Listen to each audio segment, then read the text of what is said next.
Hello and welcome to Kautilya civil services.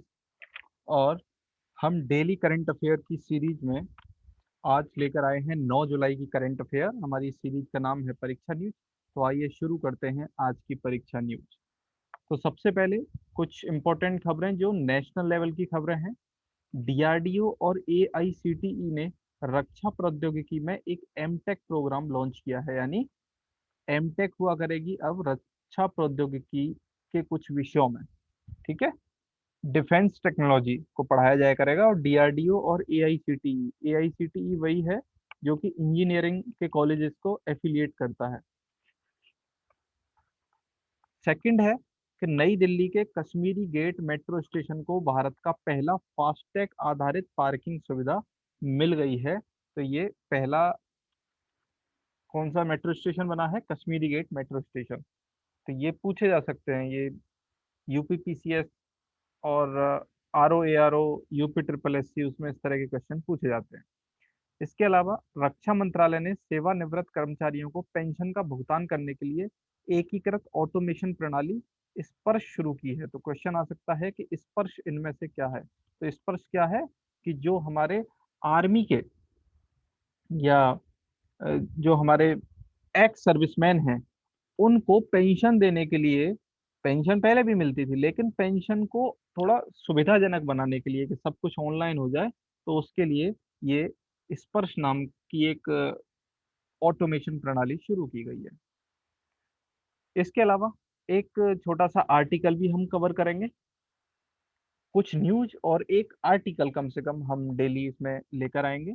और आज का आर्टिकल जो है वो है पश्चिम बंगाल विधानसभा ने विधान परिषद के गठन का प्रस्ताव पारित कर दिया है। तो ये न्यूज है और इसको थोड़ा सा हम डिटेल में कवर करते हैं। हम विधान परिषद के बारे में जानते हैं कैसे ये बनाई जाती है।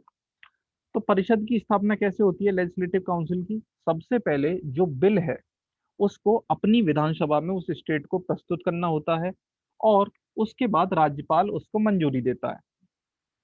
पश्चिम बंगाल के केस में देखा जाए तो 1969 में विधान परिषद वहां थी लेकिन पश्चिम बंगाल ने इसको समाप्त कर दिया था। तो जैसे संसद में दो सदन होते हैं, बाई कैमरल लेजिस्लेचर होता है, यानी एक लोकसभा एक राज्यसभा। तो राज्यसभा तो एक परमानेंट बॉडी है, स्टेट में भी उसका प्रोविजन है। आर्टिकल 169 में हमें याद रखना है, आर्टिकल 169 में विधान परिषद के बारे में जिक्र है कि राज्यों में विधानसभा के साथ साथ एक विधान परिषद भी हो सकती है लेकिन वो कंपलसरी नहीं है। तो कोई स्टेट कभी हटा देता है, कभी दोबारा ले आता है। तो इसी तरीके से फिलहाल भारत में 6 स्टेट हैं जहां विधान परिषद है।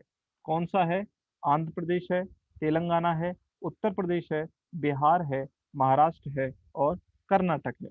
हालांकि आंध्र प्रदेश ने अभी अ, खुद में इस बिल को पारित किया है लेकिन फाइनली अभी तक उसमें डिसीजन पेंडिंग है। और जे एंड के में था तो वो 2019 के बाद जो बिल आया था उसके बाद जे एंड के में से विधान परिषद को हटा दिया गया था। तो अनुच्छेद 169 क्या कहता है? संसद एक विधान परिषद को का विघटन कर सकती है और जहां यह पहले से मौजूद नहीं है वहां इसका गठन कर सकती है। तो फाइनली कौन करता है इसका गठन? पार्लियामेंट करती है, कोई स्टेट लेजिस्लेटिव असेंबली नहीं करती। पता होना चाहिए, आर्टिकल 169 कहता है कि पार्लियामेंट के पास है ये पावर कि विधान परिषद का गठन कहाँ हो सकता है या कहाँ नहीं हो सकता। यदि संबंधित राज्य की विधानसभा इस संबंध में संकल्प पारित करे, इस तरह के किसी प्रस्ताव का राज्य विधानसभा के द्वारा पूर्ण बहुमत से पारित किया जाना आवश्यक होता है। स्टेट जो लेजिस्लेटिव असेंबली है उसको पूर्ण बहुमत के साथ इसको पारित कराना होगा। पूर्ण बहुमत कहने का मतलब है कि जितने भी मेंबर हैं उसके एटलीस्ट 50% से ज्यादा, और जितने उपस्थित हैं उसमें से कम 2/3 मेंबर्स को इस बात में सपोर्ट करना होगा कि हाँ हमें लेजिस्लेटिव असेंबली चाहिए। उसी के बाद फिर वो पार्लियामेंट इस बात को कंसीडर करेगी। फिर संविधान का अनुच्छेद 171 क्या कहता है कि किसी भी राज्य की विधान परिषद में जो राज्य विधानसभा की कुल संख्या है उसके 1/3 से अधिक विधान परिषद में मेंबर नहीं हो सकते और 40 से कम नहीं हो सकते। तो मिनिमम कितने मेंबर होने चाहिए हर लेजिस्लेटिव काउंसिल में? 40।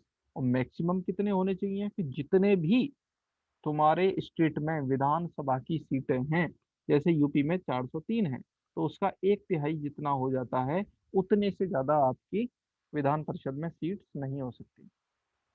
और ये चुने कैसे जाते हैं, जो एमएलसी के जो मेंबर्स हैं वो कैसे चुने जाते हैं, तो उनमें से 1/3 सीट्स जो हैं उनको एमएलए चुनते हैं। 1/3 कौन चुनता है, जैसे म्यूनिसिपैलिटी है, नगर पालिका, जिला बोर्ड है, डिस्ट्रिक्ट बोर्ड, 1/3 वो लोग चुनते हैं। 1/12 चुनते हैं जो कि कम से कम 3 वर्ष से टीचर हैं। और 1/12 ही चुनते हैं कि 3 वर्ष पहले वो स्नातक हो चुके हैं, जो ग्रेजुएट हैं वो कम से कम 3 साल पहले ग्रेजुएट हुए हों, ऐसे लोग 1/12 सीट्स पर चुनाव करते हैं। और बाकी बचे हुए राज्यपाल चुनते हैं। साहित्य, ज्ञान, कला, सहकारिता आंदोलन, कोऑपरेटिव सोसाइटीज का जो मूवमेंट है, समाज सेवा के विशेष ज्ञान रखने वाले लोगों को, ऐसे बाकी बचे हुए लोगों को कौन चुनते हैं, राज्यपाल।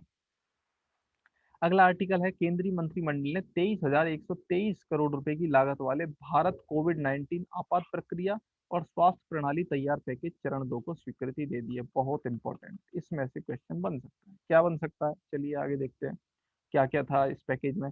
इस योजना का उद्देश्य बाल चिकित्सा देखभाल सहित स्वास्थ्य इंफ्रास्ट्रक्चर का विकास और उचित परिणामों पर जोर के साथ शुरुआती रोकथाम, पहचान और प्रबंधन के उद्देश्य से त्वरित प्रतिक्रिया के लिए स्वास्थ्य प्रणाली की तैयारियों में तेजी लाना है। यानी कि अगर दोबारा से कोविड आता है, अगली लहर, तो उसके लिए हमें अभी से प्रिपरेशन रखनी है और बच्चों को विशेष रूप से ध्यान दिया जाएगा, वो पैकेज जो है उस दिशा में लगाया जाएगा। राष्ट्रीय रोग नियंत्रण केंद्र को जीनोम अनुक्रमण मशीनें उपलब्ध कराकर मजबूत बनाया जाएगा, यानी जीनोम सीक्वेंसिंग पर रिसर्च की जाएगी, है ना। बहुत इंपॉर्टेंट है। अगर आपको हेल्थ के सेक्टर में बहुत इंप्रूव करना है तो जीनोम सीक्वेंसिंग को आपको बढ़ावा देना ही होगा। इसी तरीके से टेलीमेडिसिन के लिए जो योजना है भारत सरकार की, ई संजीवनी, उसको बढ़ाना है। अभी बहुत कम लोग टेलीमेडिसिन का इस्तेमाल करते हैं, इसको बढ़ाना है। और इसकी संख्या कम से कम 5 लाख पर डे टेलीमेडिसिन के थ्रू परामर्श दिया जाए, इसकी कोशिश की जाएगी। जितने भी भारत में जिले हैं, हर जिला अस्पताल में बाल चिकित्सा इकाइयां स्थापित की जाएंगी। आर्थिकी में कुछ इंपॉर्टेंट करंट अफेयर्स है, जैसे कि एलआईसी में सीईओ और प्रबंध निदेशक होंगे। सरकार ने अब अध्यक्ष का पद समाप्त कर दिया है। अब तक एलआईसी में अध्यक्ष भी होते थे, अब नहीं हुआ करेंगे, यानी पूरी तरीके से इसको कॉरपोरेट लाइन पे, जैसे कॉरपोरेट वर्ल्ड में सीईओ होते हैं, एमडी होते हैं, तो उसी तरीके से चलाने का निर्णय लिया जा रहा है। कैबिनेट ने निवेश बढ़ाने के लिए एग्रीकल्चर इंफ्रास्ट्रक्चर फंड में संशोधन को मंजूरी दे दी है। और यानी कि अब जो हमारी एपीएमसी है वो भी एग्रीकल्चर इंफ्रास्ट्रक्चर फंड को इस्तेमाल कर सकती है। इसके अलावा Institute of Cost Accountants of India और Association of Chartered Certified Accountants UK के बीच समझौता ज्ञापन को मंजूरी दे दी गई है। और केंद्रीय मंत्रिमंडल ने नारियल विकास बोर्ड के अध्यक्ष पद को गैर कार्यकारी अध्यक्ष बनाने के लिए नारियल विकास बोर्ड अधिनियम 1979 में संशोधन को मंजूरी दे दी है। यानी कि जो नारियल विकास बोर्ड है, वहां से भी अध्यक्ष पद को हटा दिया गया है, जैसे एलआईसी से हटा दिया गया है।